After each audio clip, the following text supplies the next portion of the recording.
Veneto 1 con voi. Focus Attualità. Veneto 1 con voi, ben ritrovati da Mattia Zanardo per questo nuovo spazio di approfondimento sui 97 e 500 FM e sui nostri canali video, i nostri canali social. Benvenuto soprattutto al nostro ospite Alessandro Comin. Grazie e buongiorno a tutti gli ascoltatori. Alessandro Comin, giornalista trevigiano, insomma, allora così come si usa tra colleghi ci daremo del tu. Con piacere. Ha lavorato tra l'altro per l'ANSA, per il Gazzettino, è stato a lungo alla guida della redazione di Treviso, poi caporedattore centrale. Da qualche anno vive e lavora a Bassano del Grappa, dove è responsabile del fascicolo bassanese del giornale di Vicenza. Scrive anche tra l'altro per le pagine culturali dei quotidiani del gruppo Atesis. Ma è qui in veste di scrittore, perché tra le sue fatiche ultime, proprio fresco di stampa, c'è questo libro, questo volume, Treviso meravigliosa. Ora vediamo se riusciamo a inquadrarlo per bene. Treviso meravigliosa, dicevo, storie quotidiane della città gioiosa, come dicevo, fresco di stampa per i tipi delle edizioni della sera. 14 euro, sono 190 pagine, poco più, una bella prefazione prestigiosa anche di Fulvio Ervas.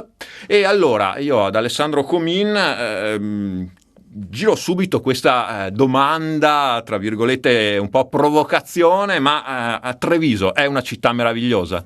Beh, io penso di sì, c'è sempre un aspetto da scoprire in più in questa città e sono molti aspetti positivi. Certo, è una città che ha le sue contraddizioni, però questo libro vuole un po' dimostrare quali sono invece le sue eccellenze e le sue cose belle, e ce ne sono di grandi, di importanti, conosciute un po' da tutti, ma anche di piccole e di più segrete che magari anche gli stessi trevigiani non conoscono. Ecco, questo libro vuole essere un viaggio attraverso la Treviso, filtrata ovviamente attraverso le emozioni, le sensazioni e anche la sua storia e il suo passato, ma anche il suo presente, e così facendo anche leva un po' su quelli che sono i miei ricordi o quelle delle generazioni di trevigiani che si sono succedute, ecco, in questa città. Ecco, perché in effetti è una, tra virgolette, guida turistica, ma molto particolare, perché non è sicuramente la guida classica, insomma, con gli itinerari. È proprio, come diceva, più che altro un viaggio delle emozioni, nel proprio anche vissuto, insomma, perché, come dicevamo, Alessandro Comin trapiantato a Bassano, ma insomma il legame, l'interesse, l'amore per la sua città natale non si sono mai interrotti. Sicuramente, io sono trevigiano puro sangue e ne vado orgoglioso. Credo anche che una città si colga, si racconti meglio dopo che c'è stato un periodo magari in cui ci si è distaccati e la si può vedere. Ecco, io ormai da quasi 3 anni lavoro per un'altra testata, però prima appunto ho vissuto profondamente a Treviso e comunque continuo a viverla per molti aspetti, e quindi anche andare fuori ti consente magari di mettere a fuoco alcuni aspetti, proprio diciamo anche la commistione di elementi che sono noti ma che magari vanno reinterpretati, e di elementi magari un po' meno noti che ti accorgi poi a cui la gente magari può interessarsi, eccetera. È molto giusto questo discorso, più che una guida è infatti un racconto della città attraverso però i suoi luoghi, le sue persone, la sua storia, quindi spero che i trevigiani si riconoscano, ma anche che ci sia interesse da parte di chi magari non conosce a fondo Treviso di capire un po' di più di questa città, che ha molti collegamenti anche sotterranei, anche dove non te lo aspetteresti, tra le sue caratteristiche.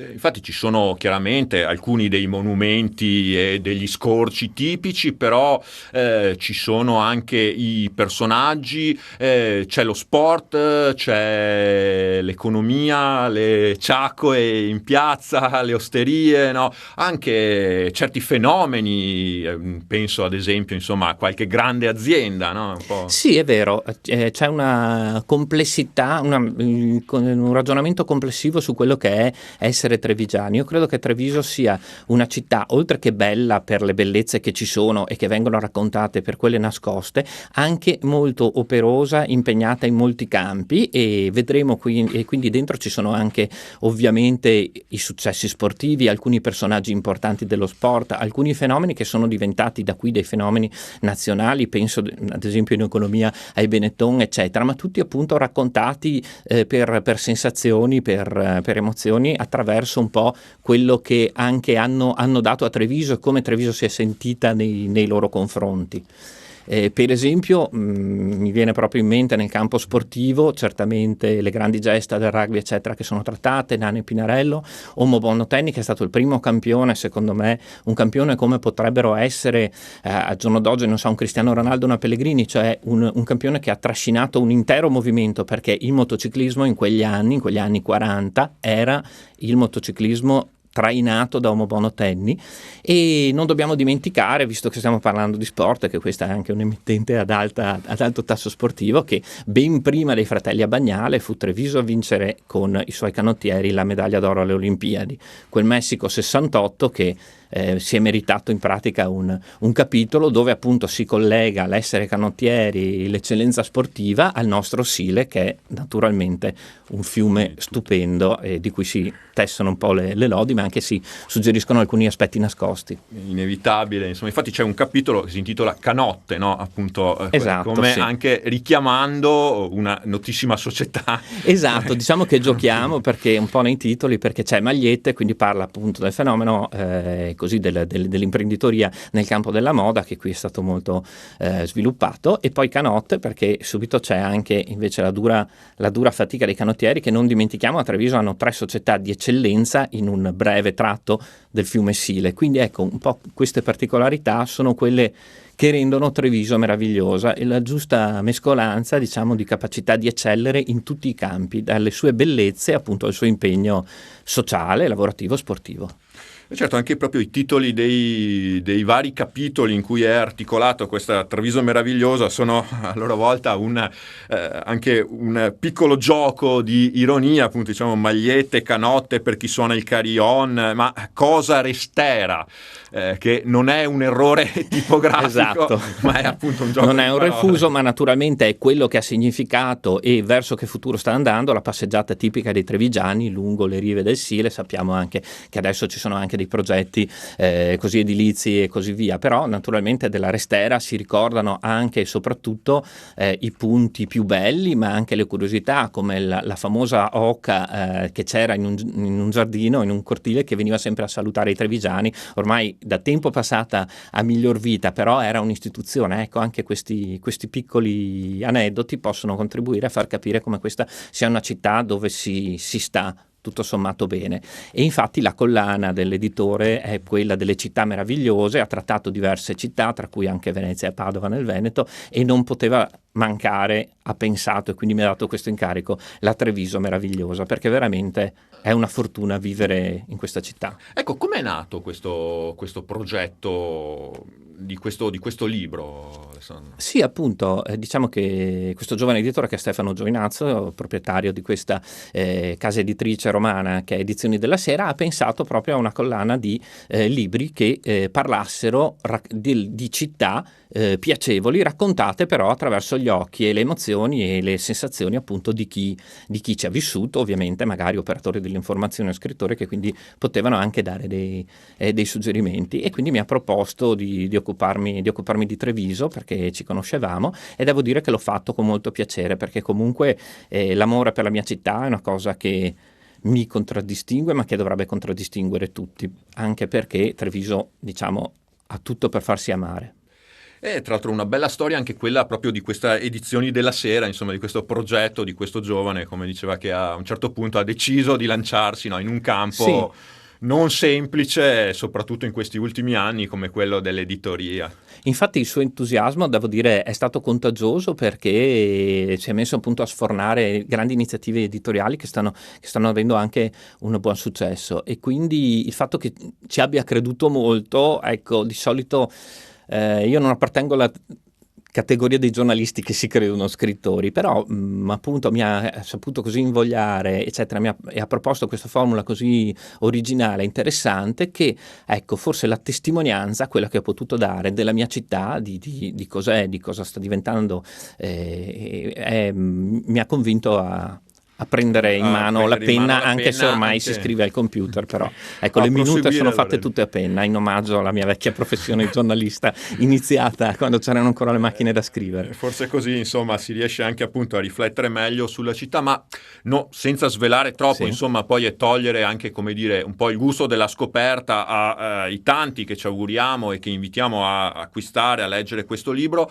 C'è un luogo del cuore o magari una storia, un personaggio, un aneddoto di Treviso che ti sta particolarmente caro, che magari secondo te merita di essere valorizzato e conosciuto, forse anche dagli stessi trevigiani, insomma. Sì, direi che ce ne sono molti. A me proprio per indole piacciono di più le piazze meno conosciute e più nascoste che non quelle, diciamo, pubbliche più famose, per cui a me piace molto, ovviamente oltre alla pescheria, oltre a Piazza dei Signori eccetera, piacciono angoli come Piazza San Parisio, Piazza Pola, il Vicolo del Duomo, che è di una bellezza strepitosa, quello che si appunto imbocca, e molti magari ci passano anche davanti frettolosamente, si imbocca proprio girando dietro all'abside del Duomo. Quindi luoghi del cuore ce ne sono, ma credo che ognuno abbia il suo, come è impossibile non innamorarsi di fronte appunto a tutti gli angoli che le acque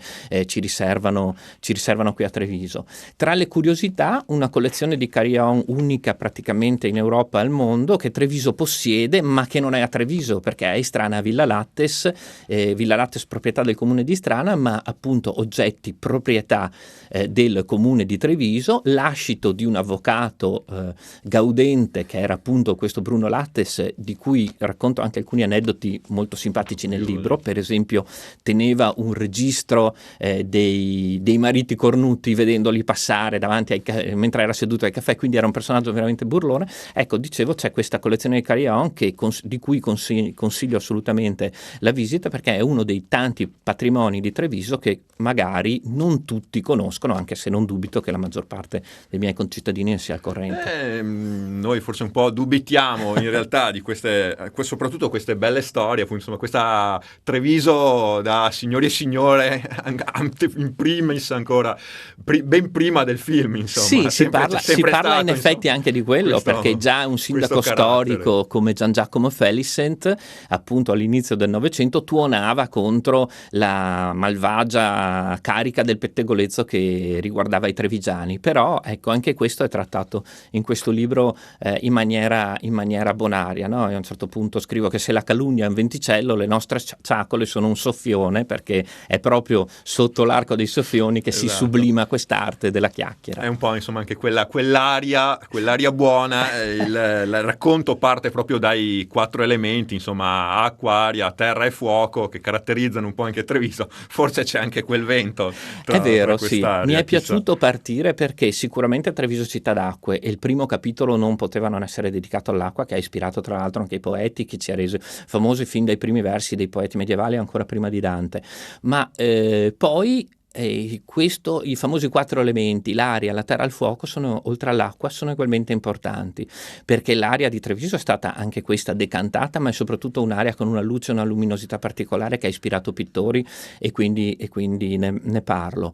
La terra, non dobbiamo vergognarci della nostra matrice contadina, ma è anche una terra importante che innerva, oltre che i prodotti diciamo gastronomici, un po' tutto il nostro essere trevigiani. Questo attaccamento alla terra c'è nei nostri scrittori come Comisso e tanti altri, c'è nel fatto che la prima Treviso è stata creata su una collinetta di terra, che è quella di Sant'Andrea, e perfino alla fine il fuoco, perché il fuoco, oltre a tutte le sue declinazioni così importanti folcloristiche che abbiamo adesso, o religiose, penso ai Panevin, penso all'offerta del cero a Madonna Granda, Il fuoco è stato sicuramente il bombardamento, che è stata un'esperienza terribile per Treviso, ma che ha dato a Treviso, a mio avviso, la spinta per ricostruire con ottimismo. Io ho avuto la fortuna di avere genitori, anche parenti appunto di quella generazione che ha ricostruito Treviso, e mi è rimasto impresso il loro così voler riportare alla vita la città, anche magari forse discende da lì, oltre che il nostro impegno a lavorare sodo, anche la propensione di noi trevigiani a goderci un po' la vita, che è una cosa che di questi tempi si apprezza, e anche per questo Treviso è meravigliosa. Allora, noi stiamo in conclusione di questa nostra chiacchierata con Alessandro Comin, e allora proprio per con queste sue ultime parole, di questa propensione a ripartire, insomma, che c'è stata di quella generazione che usciva dalla tragedia della Seconda Guerra Mondiale, dalla grande tragedia, e da quella forse più piccola ma altrettanto drammatica vissuta dalla città con i bombardamenti. Qui lo chiedo più che all'autore, al giornalista, insomma, che l'ha raccontata per tanti anni e adesso, come ci diceva, magari la guarda con anche quel giusto distacco. Invece abbiamo detto tante cose belle. Cosa secondo te invece Treviso deve cambiare, deve migliorare? C'è un qualcosa?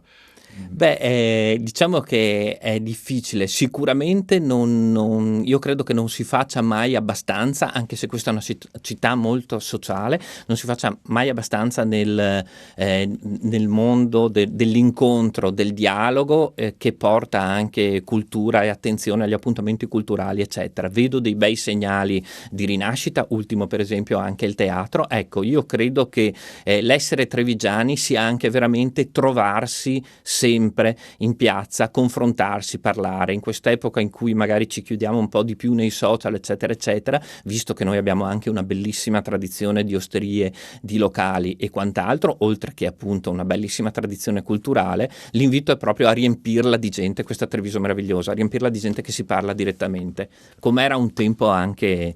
insomma, ne parliamo anche un po', il Canton dei 4S e vari altri luoghi di ritrovo. E allora, appunto, per ritrovarsi, per prendere spunto, per se volete capire dove andare, cosa fare a Treviso meravigliosa, Alessandro Comin, edizioni della Sera, lo trovate già in tutte le librerie, sì, quelle reali, confermo, e quelle virtuali. Insomma, oggi sono uno dei canali distributivi principali. Con il libro potete anche farvi un giro per Treviso, scoprirne tante curiosità che io, ripeto, immagino che sono convinto che anche tanti trevigiani in realtà non conoscono. Grazie ad Alessandro Comin per averci presentato questo suo lavoro in anteprima. Grazie ancora al nostro ospite, grazie a tutti voi da parte mia per averci seguito, e l'invito naturalmente ai prossimi spazi di approfondimento di Veneto 1 con voi. Veneto 1 con voi. Focus Attualità.